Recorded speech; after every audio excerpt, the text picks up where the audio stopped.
Chào các khán giả thân yêu của Thế giới hôm nay. Chúng ta đều biết trên thế giới này có rất nhiều những điều kỳ lạ và đôi khi thật ngớ ngẩn. Duy nhất chỉ có một cuốn sách sẽ ghi nhận những điều này và trao giải cho chúng. Đó chính là sách kỷ lục Guinness Thế giới. Và tại quốc gia đông dân nhất trên thế giới Trung Quốc cũng đã có nhiều kỷ lục được xác lập một cách khó tin đến nỗi bị cho là điên rồ. Chiếc áo ong lớn nhất thế giới, người có tuyệt kỹ lang ba vi bộ, hay tòa nhà 57 tầng nhưng chỉ xây trong vòng 19 ngày. Đây là những kỷ lục thoạt nghe có vẻ điên rồ nhưng đã được các cư dân của Trung Quốc thực hiện.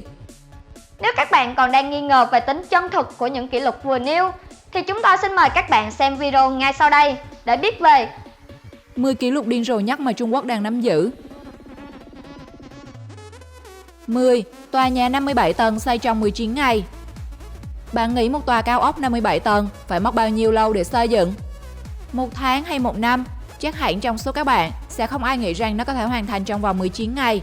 Vậy thì lại thêm một câu hỏi mà thế giới hôm nay muốn hỏi là liệu các bạn có can đảm vào ở hay không? Nhưng vấn đề đó để sau nhé. Giờ thì chúng ta hãy cùng tìm hiểu xem nó đã được xây dựng như thế nào mà giúp quốc gia đông dân nhất thế giới lập nên kỷ lục rất khó mà phá bỏ. Tòa nhà mang tên Sky City tọa lạc tại tỉnh Hồ Nam, Trung Quốc, bao gồm 800 căn hộ và văn phòng làm việc với sức chứa khoảng 4.000 người. Theo dự án ban đầu thì công trình này cao đến 97 tầng, nhưng cuối cùng họ quyết định giảm số tầng xuống còn 57 với lý do tòa nhà quá gần sân bay. Mặc dù có sự ngắt quãng trong thi công, nhưng tính tổng thời gian thực hiện thì Sky City chỉ mất chưa đến 3 tuần để hoàn thành, cụ thể là 3 tầng 1 ngày. Bí quyết rút ngắn thời gian xây dựng được nhà thầu chia sẻ là do việc sử dụng cách lắp ghép các khung sắt có sẵn thay cho việc đổ bê tông.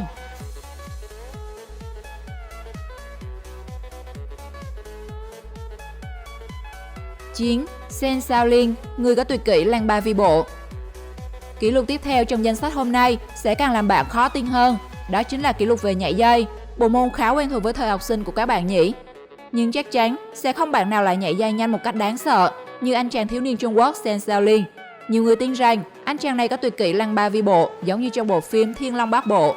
Với khả năng nhảy dây siêu nhanh, anh đã phá vỡ kỷ lục thế giới do chính mình tạo ra trong lần khoe tài ở Thượng Hải.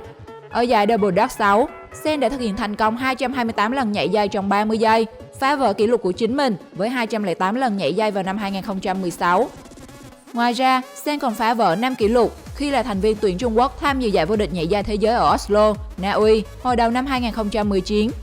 Thành tích ấn tượng nhất của Sen là kỷ lục nhảy 1.141 lần trong 3 phút, trung bình 6,33 lần nhảy mỗi giây.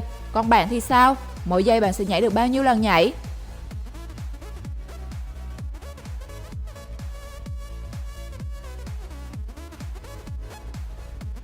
Vương Phong, vô địch trí nhớ thế giới với điểm kỷ lục. Kỷ lục về siêu trí tuệ mà Trung Quốc đang nắm giữ thuộc về chàng trai 9X Vương Phong. Vương Phong được biết đến là người mang lại rất nhiều vinh quang cho Trung Quốc và đạt được nhiều thành tích trong cuộc thi siêu trí tuệ. Vương Phong sinh năm 1990, tốt nghiệp Đại học Vũ Hán với bằng cử nhân và là một trong 10 tài năng hàng đầu Đại học Vũ Hán. Vào tháng 12 năm 2010, anh trở thành quán quân của cuộc thi trí nhớ thế giới lần thứ 19 với mức điểm cao kỷ lục 9.486 điểm, phá vỡ 4 kỷ lục thế giới, giành được 5 huy chương vàng và 1 huy chương bạc, đồng thời giành giải nhân vật siêu trí nhớ năm 2010, trở thành người châu Á đầu tiên giành giải quán quân cuộc thi trí nhớ thế giới.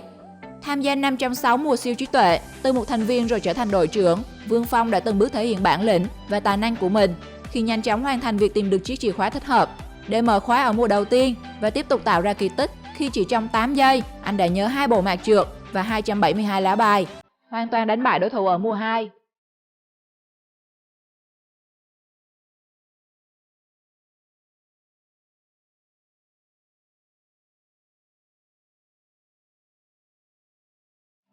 Markley là tàu điện thương mại nhanh nhất thế giới.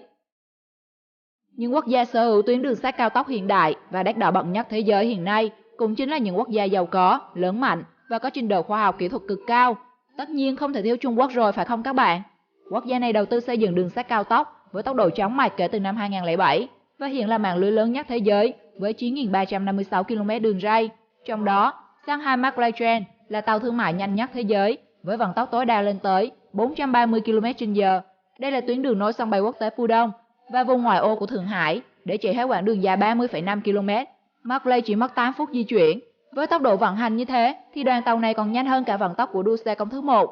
Markley được xem là tương lai của ngành đường sắt thế giới bởi khả năng vận hành ưu việt, tốc độ cao và ít gây tiếng ồn.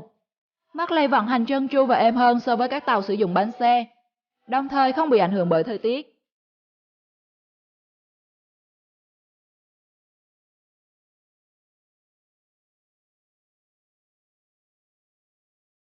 6. Xiao Long Wan, người sở hữu giọng cao nhất thế giới. Giọng nam cao làm vạn người xao xuyến, nhận định quá đúng nếu xét tới những nam ca sĩ nổi tiếng với giọng hát tuyệt phẩm của mình như Bằng Kiều, Bùi Anh Tuấn. Còn muốn cao hơn nữa, chắc là tới anh Vitas bên Nga là cùng. Nhưng nếu bạn nghĩ rằng giọng của Vitas là cao nhất thế giới, thì chúng tôi xin chia sẻ với các bạn, điều đó đã là quá khứ rồi nhé. Giờ thì giọng Vitas còn phải thiếu tận mấy nghìn Hz mới chạm tới đường ngưỡng thần thánh như của thanh niên Trung Quốc Xiao Long Wan. Khi tham dự game show Trung Quốc có tên Happy Camp, Wan đã biểu diễn bài nốt nhạc 5423 Hz, cực nghệ, làm cho khán giả xem chương trình phải há hốc mồm.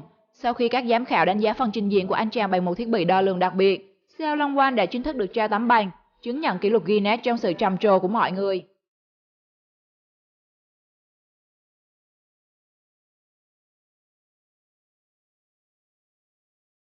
5. Áo ong lớn nhất thế giới.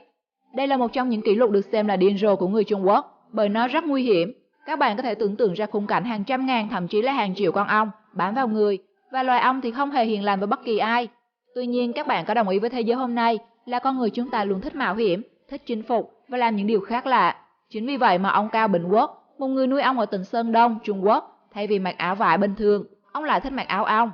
Ông Cao đã phá kỷ lục Guinness về số lượng ong trên cơ thể nhiều nhất mà chính ông đã lập vào năm 2014. Cơ thể của ông Cao đã được bao phủ bởi khoảng 1 triệu con ong. Chiếc áo ong này nặng khoảng 110 kg. Kỷ lục trước đó của ông là khoảng 85,5 kg. Dù thử thách này rất nguy hiểm và đã phải luyện tập rất nhiều lần, nhưng để lập được kỳ tích này, ông cũng phải chịu hơn 2.000 vết ong đốt. Khuyến cáo các bạn đây là màn biểu diễn chuyên nghiệp, các bạn không nên thử với mọi hình thức nhé.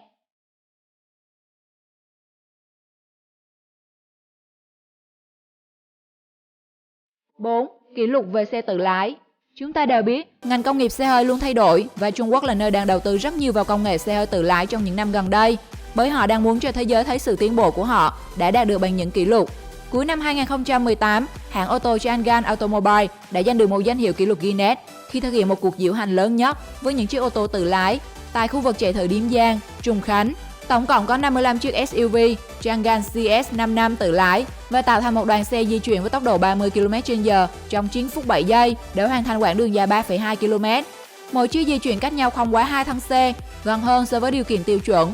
Để thực hiện được kỷ lục này, Changan đã thực hiện một số thay đổi cho mẫu SUV CS55, bao gồm các cảm biến cải thiện cũng như giảm biên độ phát hiện đối tượng với khoảng cách ngắn hơn bình thường giữa các phương tiện trong đoàn xe, và kết quả là họ đã lập được một kỷ lục mà nhiều quốc gia không nghĩ tới.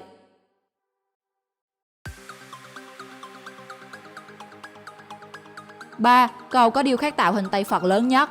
Chúng ta không lạ gì với những công trình vĩ đại mà Trung Quốc xây dựng, trong đó bao gồm cầu bằng Tây Phật Ngọc Trắng, hay còn được gọi là Thái Hồng Tiên Thủ, tọa lạc tại khu du lịch cổ Khê Tinh Hà, tỉnh Phúc Kiến, Trung Quốc. Có bạn nào đã được chiêm ngưỡng cây cầu tuyệt đẹp này chưa nhỉ? Cầu Tiên Thủ có mạch kính trong suốt dài 99 m, lấy hình ảnh cầu vồng làm chủ đạo nghệ thuật, uốn cong, nhô ra khỏi sườn núi. Nhiều thời điểm trong ngày, mạch kính hiện lên hiệu ứng cầu vồng ấn tượng và kính nứt dọa người. Đứng trên cầu, bạn có thể phóng tầm mắt ngắm cảnh rừng núi hùng vĩ phía xa và bên dưới. Điểm nổi bật nhất ở cây cầu đặc biệt này chính là bàn tay mảnh khảnh, trắng như ngọc, mọc ra từ vách đá. Bàn tay Phật khổng lồ có cấu tạo từ khung thép và xi măng cốt thép, dài 23 m, rộng 9,9 m và cao 19 m. Khi vừa khánh thành, cầu Thái Hồng Tiên Thủ đã nhận được kỷ lục Guinness, tác phẩm điêu khắc hình Tây Phật lớn nhất thế giới. Khi nhìn thấy công trình kiến trúc này, có làm bạn liên tưởng đến điều gì không nhỉ?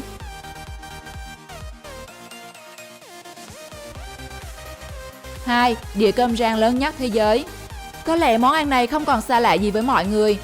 Đây là một món ăn không chỉ nổi tiếng tại Trung Quốc mà còn được cả thế giới biết tới với sự sáng tạo trong việc sử dụng các nguyên liệu, bao gồm cà rốt, đậu Hà Lan và dăm bông.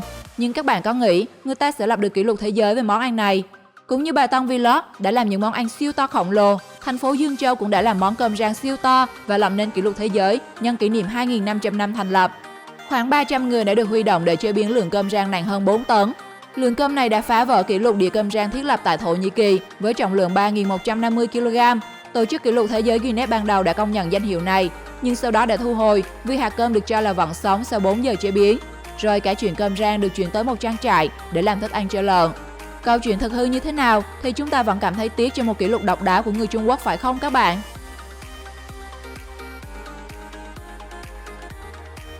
1. Cầu kính dài và cao nhất thế giới. Nhắc đến chốn bồng lai tiên cảnh Trường Gia Giới ở Hồ Nam, Trung Quốc, không thể không nhắc đến cây cầu kính đặc biệt ở đây. Đây là cây cầu thủy tinh dài nhất và cao nhất thế giới, treo trên hẻm vách núi ở Trường Gia Giới. Nhìn từ xa, trông giống như một mảnh lụa trắng bồng bềnh giữa những đám mây và sương mù. Vì thế, cây cầu này còn được gọi là Yunzhendu, có nghĩa là đám mây trên trời.